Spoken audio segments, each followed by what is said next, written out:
జై బాలయ్య, జై బాలయ్య. బాలబాబు గారికి ఎక్కువ ఫ్యాన్స్ ఉన్నారు ఇక్కడ. ಎಲ್ಲರಿಗೂ ನಮಸ್ಕಾರ. ನಿಮ್ಮ ಪ್ರೀತಿಗೆ ಧನ್ಯವಾದಗಳು. Shri H D Kumaraswamy garu, minister for heavy industries and steel, Shri Sanjay Seth ji, MOS defence, Shri Bharat Mathukumilli, MP Visakhapatnam, Shri Rajasekhar garu, MP Koppal, Shri Kumar Naik garu, MP Raichur, Shri Hampanna Gowda garu, MLA Sindhanur, Shri Basana Gowda garu, MLC Sindhanur.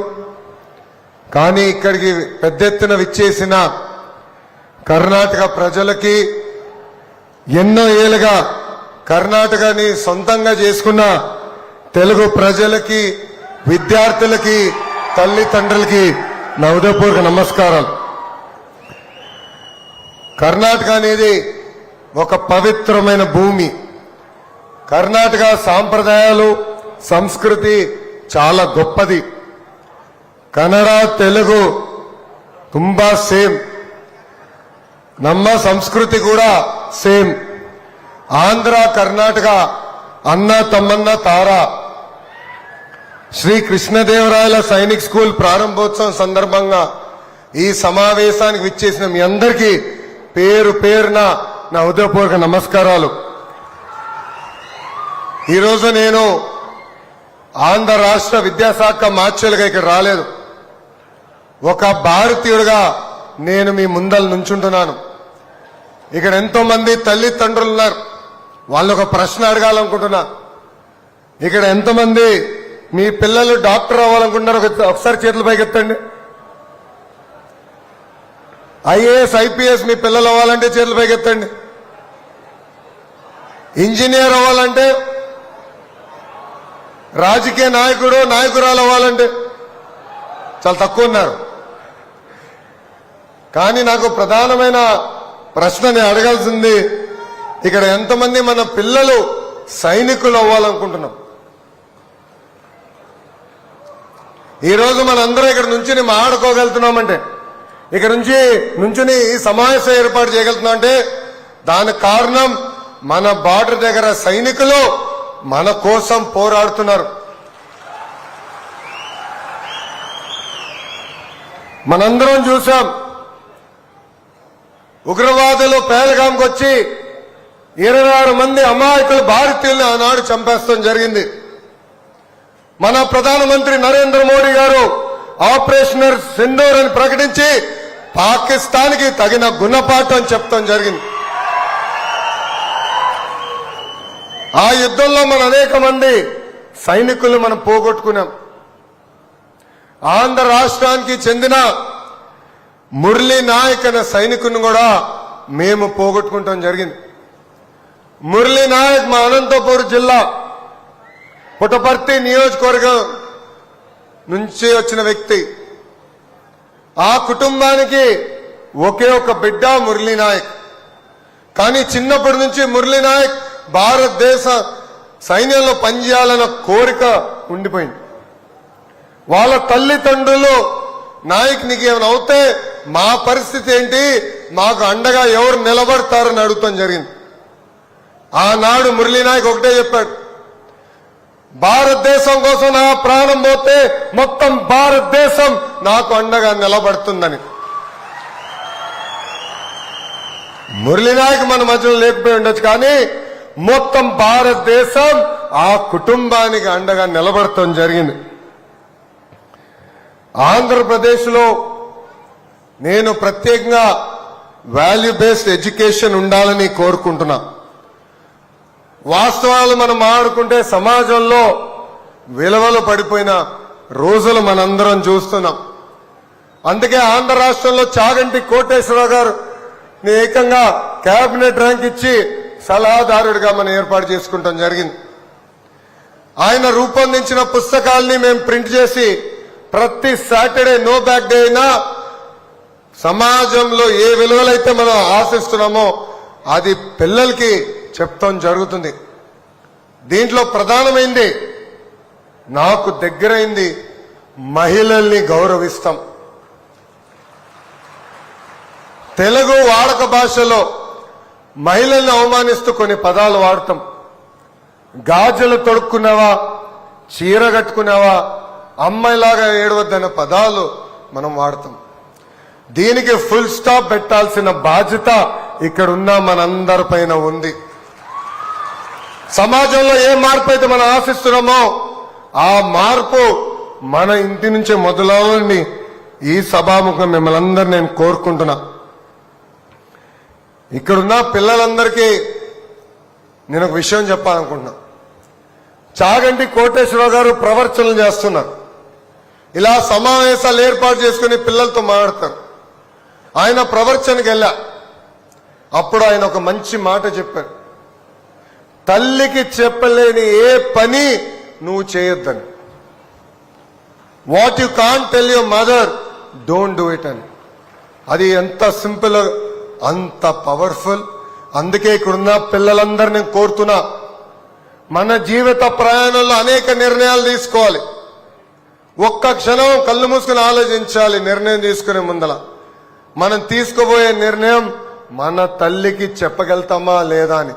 చెప్పగలితేనే ఆ నిర్ణయం తీసుకోవాలని ఇక్కడున్న పిల్లలందరినీ నేను కోరుతున్నా.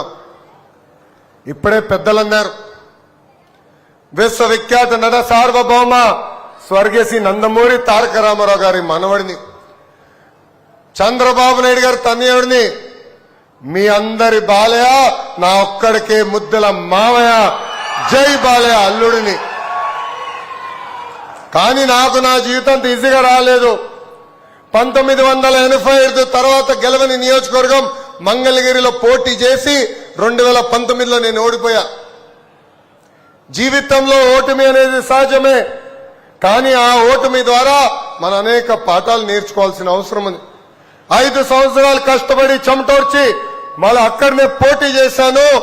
యావత్ ఆంధ్ర రాష్ట్రంలో 3rd హైయెస్ట్ మెజారిటీతో నేను గెలుస్తాం జరిగింది. ఈరోజు సమాజంలో కూడా పిల్లలు చాలా సెన్సిటివ్ గా మారిపోయారు. ఒక్క ఎగ్జామ్ లో ఫెయిల్ అవుతే ఏకంగా ఆత్మహత్య చేసుకునే పరిస్థితులు మనం చూస్తున్నాం. అందుకే పిల్లలందరూ నేను తెలియజేయదలుచుకున్నా, మార్కులు తక్కువ వచ్చాయని, జీవితంలో ఎదురు దెబ్బ వచ్చిందని అధైర్యపడద్దండి. ఆ ఎదురు దెబ్బ మనలో కసి పెంచాలి. ఆర్నిసలు కష్టపడి అనుకుందాన్ని మీరు సాధించాలని ఈ సభాముఖంగా కోరుతున్నా. నేను పిల్లలు ఎప్పుడు కలిసినా ఫెయిల్ అన్న పదానికి కొత్త అర్థం తీసుకొచ్చా. First attempt in learning. So failure అనేది ఇలా ఆలోచించాలని ఇక్కడ ఉన్న పిల్లలందరూ నేను కోరుకుంటున్నా. కర్ణాటక పిల్లలు ತುಂಬಾ ಸ್ಮಾರ್ಟ್, ತುಂಬಾ ಡಿಸಿಪ್ಲಿನ್ ಇದೆ. ನಿಮ್ಮ ಫ್ಯೂಚರ್ ತುಂಬಾ ಬ್ರೈಟ್. ನೀವು India future. Dream big and achieve. Big dreams ಮಾಡ್ಕೊಳ್ಳಿ, ಅದನ್ನ అచీవ్ ಮಾಡಿ. ఈరోజు నేను కర్ణాటకకు వచ్చిన ఆంధ్ర రాష్ట్రానికి వచ్చినట్టుంది. పెద్ద ఎత్తున మీరు నాకు ఘన స్వాగతం పలికారు. ఆంధ్రాలో జన్మించిన వారు ఉన్నారు, కానీ వలసలుగా కర్ణాటకకు వచ్చారు. ఆంధ్రప్రదేశ్ అంటే ఇష్టమైన కర్ణాటకని కన్న తల్లిగా భావించే ఇక్కడ మీరందరూ ఉన్నారు.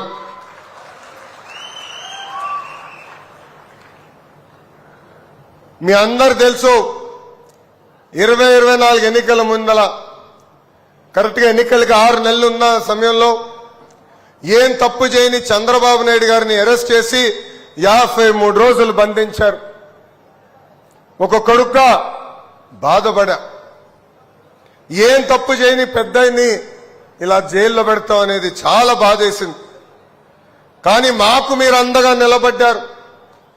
సింధనూరు కానివ్వండి, రాయచూరు కానివ్వండి, అదేవిధంగా గంగావతిలో కానివ్వండి, పెద్ద ఎత్తున మీరు రోడ్డు పైకి వచ్చి మాకు మీరు అండగా నిలబడ్డారు. మీకు ఒక ధర్నాగా అనిపించచ్చు, మీకు ఒక ర్యాలీగా అనిపించచ్చు, కానీ మా కుటుంబానికి కొండంత బలం మీరు అందించారు.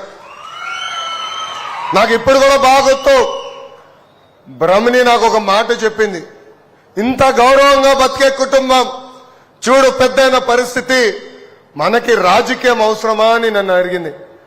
ఆనాడు నేను ఒకటే చెప్పాను, వెళ్ళి చూడు భారతదేశంలోనే కాదు ప్రపంచంలో ఉన్న తెలుగు వాళ్ళందరూ మనకు అండగా నిలబడ్డారు, మన జీవితాంతం వాళ్ళకి రుణపడి ఉండాలని చెప్తాం జరిగింది. మొన్న జరిగిన ఎన్నికల్లో కూడా మీరు వచ్చారు, ఇక్కడ చాలా మంది కష్టపడ్డారు, దాని ఫలితమే జైల్లో ఆనాడు జైల్లో చంద్రబాబు నాయుడు గారిని పెడితే కరెక్ట్ గా 6 నెలల తర్వాత గౌరవ ప్రధానమంత్రి గారి పక్కన మీరు కూర్చోబెడతాం జరిగింది. దానికి మా కుటుంబం మీకు రుణపడి ఉంటుందని ఈ సభాముఖంగా తెలియజేస్తున్నాం. సింధనూరు ఎడ్యుకేషన్ లో నంబర్ 1, ఆటోమొబైల్లో నంబర్ 1, రైస్ ప్రొడక్షన్ లో కూడా నంబర్ 1, పన్నుల్లో కట్టే దాంట్లో కూడా మీరు నంబర్ 1. సింధనూరు రికార్డులు ఎవడు బద్దలు కొట్టలేరు. అదేవిధంగా సింధనూరులో శ్రీ కృష్ణదేవరాయ సైనిక్ స్కూల్ కూడా నంబర్ 1 అవ్వాలని ఈ సభాముఖంగా నేను కోరుకుంటున్నా. ఆనాడు తెలుగులో వలసలకు వచ్చి సొంత నిధులు ఖర్చు పెట్టి విద్య వైద్యం కూడా నిరుపేద కుటుంబాలకు అందిస్తాం జరిగింది. ఈ సేవా దృక్పథం ముందలు తీసుకెళ్లాలని ఇక్కడున్న తెలుగులందరినీ ఈ సభాముఖంగా నేను కోరుతున్నా. ఈరోజు నేను ఇక్కడికి వచ్చినప్పుడు నాకు పాత రోజులు గుర్తొచ్చినాయి. ఆనాడు కర్ణాటక ముఖ్యమంత్రిగా ఎస్ఎం కృష్ణ గారు, ఉమ్మడి ఆంధ్రప్రదేశ్ ముఖ్యమంత్రిగా శ్రీ నారా చంద్రబాబు నాయుడు గారు, ఇద్దరి మధ్యలో హెల్దీ కాంపిటీషన్ జరిగేది. ఎవరు ఏ కంపెనీ ఏ రాష్ట్రానికి పట్టుకెళ్తారా అని అహర్నిశర్ పోరాడేవారు. ఆ పోటీయే ఆనాడు ఆ నాయకులు కసి పెంచింది. ఆ పోటీ వల్లనే అటు ఉమ్మడి ఆంధ్రప్రదేశ్ ఇటు కర్ణాటక అద్భుతంగా అభివృద్ధి చెందిందని ఈ సభాముఖంగా మీ అందరికీ నేను తెలియజేస్తున్నా. కాంపిటీషన్ ఉంటేనే మనకు కూడా కసి ఉంటుంది. వేదికమైన పెద్దలు కుమారస్వామి గారు కూర్చున్నారు. కుమారస్వామి గారి కుటుంబానికి మా కుటుంబానికి చాలా, ఒక మాటలో చెప్పాలంటే స్ట్రాంగ్ రిలేషన్షిప్ ఉంది. ఆనాడు యునైటెడ్ ఫ్రంట్ కన్వీనర్ గా చంద్రబాబు నాయుడు గారు ఉంటే భారతదేశ ప్రధానమంత్రిగా దేవేగౌడ గారు ఉన్నారు. వాళ్ళిద్దరు కలిసికట్టుగా అద్భుతమైన సంస్కరణలు తీసుకొచ్చారు. అద్భుతంగా భారతదేశాన్ని అభివృద్ధి చేసి ముందలు తీసుకెళ్తాం జరుగుతుంది.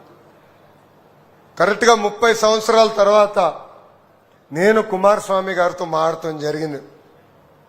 మీ అందరు తెలుసు, విశాఖ ఉక్కు ఆంధ్రుల హక్కు అనే నినాదంతో విశాఖపట్నంలో మన స్టీల్ ప్లాంట్ ఏర్పాటు చేసుకుంటాం జరిగింది.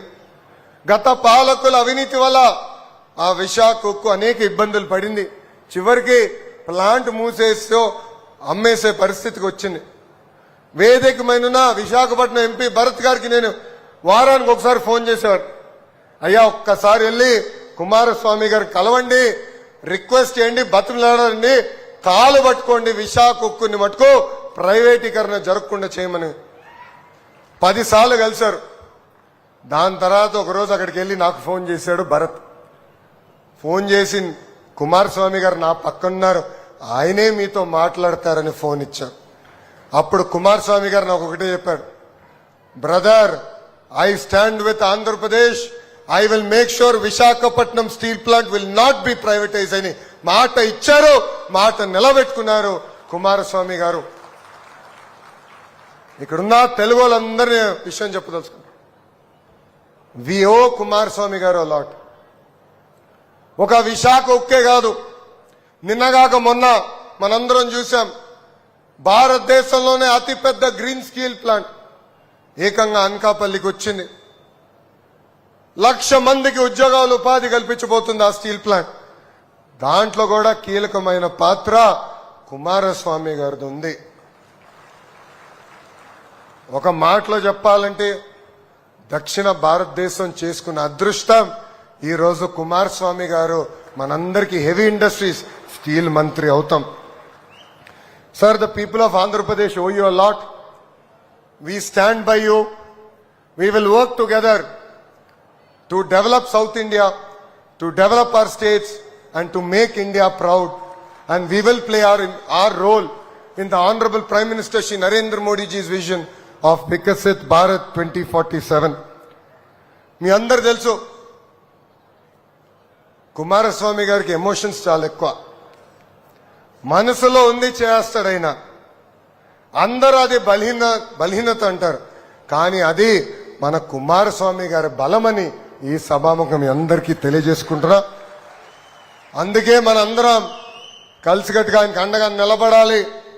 ఎందుకంటే మనకి ఎప్పుడు కష్టకాలాలు వచ్చినా సమస్యలు వచ్చినా గురువు గారు మనకు అండగా నిలబడినప్పుడు నాడు నేడు ఎప్పుడో కుమారస్వామి గారికి మనందరం అండగా నిలబడాలని ఈ సభాముఖం మిమ్మల్ని అందరినీ కోరుకుంటూ, ఐ ఆల్సో విష్ శ్రీ కృష్ణదేవరాయల Sainik school all the best. Please make us proud. I wish that this school will be the best in the country, and whatever support I can personally extend, you can call on me. I am the son of this soil. I am the son of India, and as Anna said, I am the younger brother of Karnataka, so I will always stand by you, and whatever help I can extend, I am willing to extend. Saying that, I like to congratulate the management, teachers and the students for running this institution really well, for studying really well.